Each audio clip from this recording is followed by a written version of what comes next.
Welcome back ناظرین. ہماری گفتگو ہو رہی تھی. ایک اور میں چاہوں گا کہ ہمارے ناظرین کے لیے یہ بھی تھوڑی سی نالج میں اضافہ ہو. ڈائٹنگ کے حوالے سے کیا ہونا چاہیے؟ کیونکہ ماشاءاللہ آپ لوگوں کو بتاتی رہتی ہیں رمضان میں خاص طور پر جن کا ویٹ بڑھ جاتا ہے وہ تو اس چکر میں بھی روزے رکھ لیتے ہیں کہ چلیں تھوڑا سا پیٹ باہر نکل آیا ہے لیکن اللہ تعالیٰ کرے کہ وہ ساتھ میں چیزیں جو شریعت نے بتائی ہیں کر لیں تو اس کا ڈبل فائدہ ہے. تو ڈائٹنگ کے حوالے سے بھی تھوڑا سا بتائیں ناظرین کو. دیکھیں اگر لوگ یہ جان لینا کہ جو اس کی روح ہے روزے کی تو ان کو وہ تمام فائدے حاصل ہو جائیں گے جو وہ کسی اینگل سے بھی سوچ رہے ہیں. صحیح. کیونکہ اگر آپ ڈاکٹر سے پوچھیں کہ کس چیز میں جو ہے ذہن کی اور جسم کی صحت ہے تو وہ کہے گا کم کھانا. جو لوگ کم کھاتے ہیں وہ ذہنی طور پہ بھی بہت اچھے رہتے ہیں, مطمئن رہتے ہیں اور جسمانی طور پہ بھی اچھے نظر آتے ہیں. اسی طریقے سے آپ دیگر لوگوں سے پوچھیں جو کہ اپنے اپنے مختلف شعبوں میں مہارت رکھتے ہیں تو وہ مختلف آپ کو چیزیں بتائیں گے کہ اگر آپ کو اپنے یادداشت کو بھی بڑھانا ہے تو ایک اگر کسی حکیم سے پوچھیں گے تو وہ کہے گا جی کم کھانا ہی جو ہے وہ سب سے بہتر ہے. اور بہت سارے اسٹوڈنٹس جو کہتے ہیں کہ ہم پڑھ نہیں پاتے روزہ رکھ کے تو وہ غلط فہمی میں ہے. وہ ایک دن کی تکلیف اٹھائیں اس کے بعد دیکھیں گے کتنا اچھا ان کا اوپر یادداشت کا اثر پڑے گا روزے کی وجہ سے کہ جو سبق انہیں کبھی بھی یاد نہیں ہوتا تھا وہ روزے میں یاد ہو جائے گا. تو اس لیے اب اگر ہم ڈائٹ کی بات کریں تو اللہ تعالیٰ نے خود اتنا اچھا نظام بنا دیا ہے کہ ہم صرف سحری میں اور افطاری میں کھاتے ہیں. تو ہمیں صرف اس چیز کا خیال رکھنا ہے کہ چونکہ ہم ایک لمبے گیپ کے بعد افطاری میں کھا رہے ہوتے ہیں تو ہم ایک دم سے بہت زیادہ نہ کھا لیں اور ہم وہ چیز کھائیں جو ہمیں جس طرح سے نبی کریم صلی اللہ علیہ وسلم نے بتایا کہ ہمیں کھجور سے روزہ کھولنا ہے, اس کے بعد پھر ہم نے تھوڑا سا پانی پینا ہے اور جو بھی چیز اویلیبل ہے کھانے پینے کی وہ تھوڑی سی کھانی ہے اور پھر نماز پڑھنی ہے. ہمیں یعنی ایک دم سے زیادہ مطلب اتنا زیادہ نہیں کہ وہ ولیمہ سمجھ کے نہ کھائیں. جی بالکل. ایک کالر ہے جی. السلام علیکم. وعلیکم السلام ورحمۃ اللہ وبرکاتہ. کون اور کہاں سے؟ آپ سے بھی اور معزز مہمان جو تشریف رکھتے ہوئے ان سے بھی سوال یہ ہے میرا کہ آج کل پاکستان کے حالات کے بارے میں تو آپ کو سب کو پتہ ہے جو حالات ہمارے ملک میں. میری آواز آ رہی ہے آپ کو؟ ہیلو, میری آواز آ رہی ہے آپ کو؟ جی آپ کی آواز. میرے بھائی اپنا نام بھی بتائیں اور کہاں سے بات کر رہے ہیں؟ میں ناصر عرض کر رہا ہوں لاہور سے. جی ٹھیک ہے ناصر بھائی, اب بالکل بتائیے آپ. جی اب یہ ہے جی کہ مہمانوں سے بھی اور آپ سے بھی سوال یہ ہے کہ جو ملکی حالات ہمارے جا رہے ہیں, آپ پہلی بات میری غالباً سن چکے ہوں گے, اس میں عرض یہ کرنا ہے کہ لوگوں کی حالت اس طرح کی ہو چکی ہے کہ وہ مالی طور پہ روزہ رکھنے کے قابل بھی نہیں رہے. کچھ لوگ ایسے ہیں ہمارے جن کو میں جانتا ہوں, بلکہ ان میں خود بھی شامل ہوں. تو اگر ان کے بارے میں ایسے لوگوں کے بارے میں روزہ نہ رکھا جائے, کیا حکم ہماری شریعت کیا کہتی ہے کہ ہم مالی طور پہ اس قابل نہیں ہیں کہ ہم روزہ رکھ سکتے ہیں؟ ٹھیک ہے جزاک اللہ. مالی طور پر مطلب اس حد تک پریشانی ہے کہ روزہ نہیں رکھ سکیں. میں اس پر کیا کلام کروں.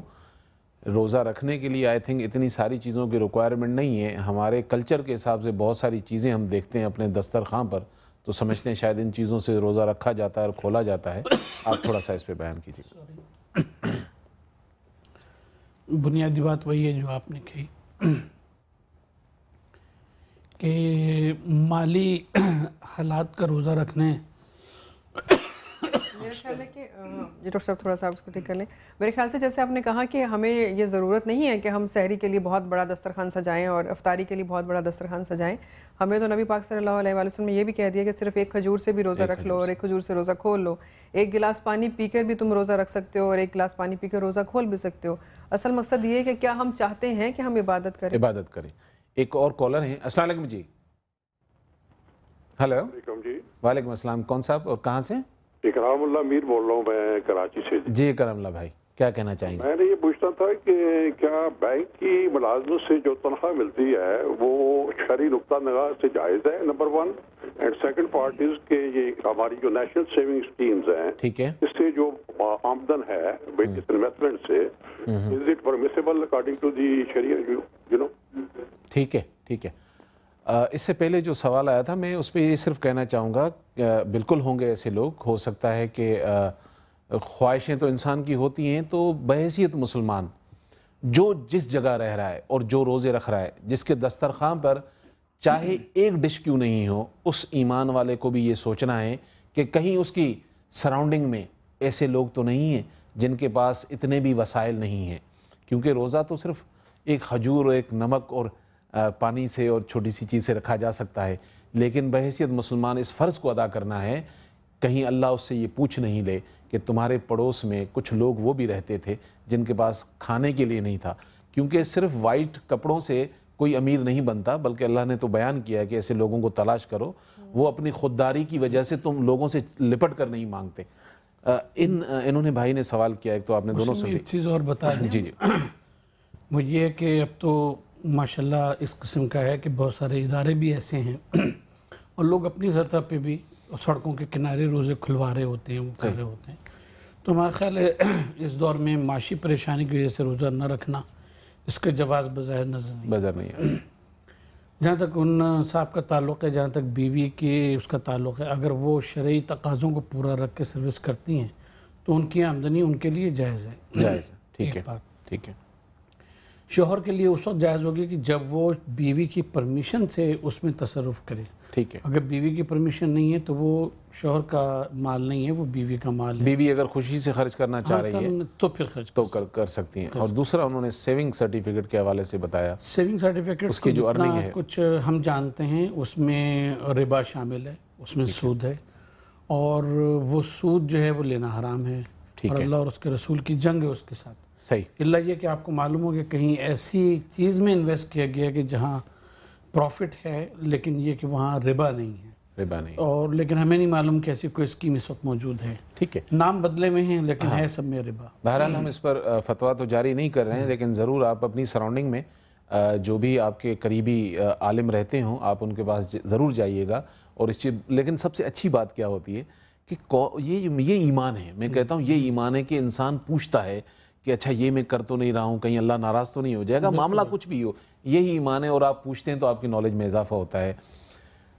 رمضان میں ہم بہت ساری برکتیں سمیٹ رہے ہیں، لیکن وہ لوگ جو سامان مہنگا کر کے بیچ رہے ہیں، ذخیرہ اندوزی کر رہے ہیں، وہ لوگ جن کا بیہیویئر بالکل چینج ہو جاتا ہے، روزہ رکھ کر سمجھتے ہیں کہ ہم نے بہت بڑا کام کر لیا یا معاذ اللہ پر احسان کر لیا، ایسی سچویشن میں جب لوگ ہوتے ہیں تو ان کے روزے کا جو تقویٰ ہے کیا اس کا لیول گر جاتا ہے یا وہ روزہ نہیں رہتا؟ وہ تقویٰ اس میں ہوتا ہی نہیں ہے۔ دیکھیے بات یہ ہے کہ مثلا اللہ تبارک تعالیٰ کہتا ہے، اور پھر احادیث میں بھی ہے کہ نماز جو ہے وہ نماز مثلا جنت کی کنجی ہے۔ صحیح۔ اس کا یہ مطلب نہیں ہے کہ صرف نماز پڑھ کے اور باقی احکام کو نظر انداز کر کے انسان جنت میں چلے جائے۔ صحیح۔ الصلاۃ معراج المومن، مومن کی معراج ہے۔ اس کا یہ مطلب نہیں ہے کہ آخرت کا نبوت کا انکار کرے گا اور صرف نماز پڑھتا رہے گا تو وہ مومن بن جائے گا۔ مومن بن جائے گا۔ تمام عبادتیں، تمام چیزیں ایک دوسرے سے انٹرلنکڈ ہیں۔ صحیح۔ جہاں یہ چیزیں منفی طور پہ تقوی کے خلاف ہیں، جس کا قرآن مجید میں روزے کے حوالے سے حکم دیا، وہاں یہ کہ من غش فلیس منا، جو قیمتوں کو بڑھاتا ہے یا چیزوں میں وہ کرتا ہے، ملاوٹ کرتا ہے، وہ ہمیں سے نہیں ہے۔ غصے کو منع کیا گیا کہ غصہ حرام ہے، اور اس قسم کی جتنی بھی برائیاں ہیں وہ اگر تقوی کے مفہوم سے ہم نکال بھی دیں کہ وہ اس مفہوم میں روزے کے نہیں شامل ہیں تو بھی ان کی برائی جو ہے وہ شریعت میں بیان کی گئی ہے۔ ناظرین، وہ لوگ جنہوں نے ہمیں کال کی، میں ان کا شکریہ ادا کرتا ہوں، اور جن کی ہم کالز نہیں لے سکے ان سے معذرت چاہتے ہیں، کیونکہ بات ہو رہی ہوتی ہے تو بیچ میں روکنا بھی مناسب نہیں ہوتا، اسلامی بات ہو رہی ہوتی ہے۔ اور میں اپنے دونوں مہمانوں کا بھی شکریہ ادا کروں گا۔ خوش نصیب ہے وہ لوگ جسے رمضان مل گیا، کیونکہ اللہ تعالیٰ نے کہا ہے کہ سورہ بقرہ کی 185 نمبر آیت میں کہ تم میں جو بھی رمضان پائے وہ روزے رکھے۔ اس رمضان میں ہم زندہ ہیں، اور پچھلے رمضان میں بہت سارے لوگ تھے ہمارے ساتھ لیکن اب ہمارے ساتھ نہیں۔ آنے والے رمضان میں رہوں، آپ رہیں یا نہ رہیں، لیکن یہ مہینہ جسے ملا ہے اپنی اصلاح بھی کر لے، اللہ سبحانہ و تعالیٰ سے ان کیے ہوئے عمل پر، وہ جو جانتا ہے، جو نہیں جانتا ہے اس پہ استغفار بھی کر لے۔ اور بڑا یہ اتنی برکتوں والا مہینہ ہے کہ اس میں نزول قرآن کا ہونا، اعتکاف کا ہونا، روزوں کا ہونا، زکوٰۃ کا ہونا، یعنی کہ بیوٹی آف جو کہا جائے وہ ہیں۔ تو اللہ سبحانہ و تعالیٰ ہم سب کو توفیق دے۔ انشاءاللہ نیکسٹ فرائیڈے کسی نئے عنوان کے ساتھ آپ کے ساتھ ہوں گے، تب تک کے لیے مجھے اجازت دیجیے۔ السلام علیکم ورحمۃ اللہ وبرکاتہ۔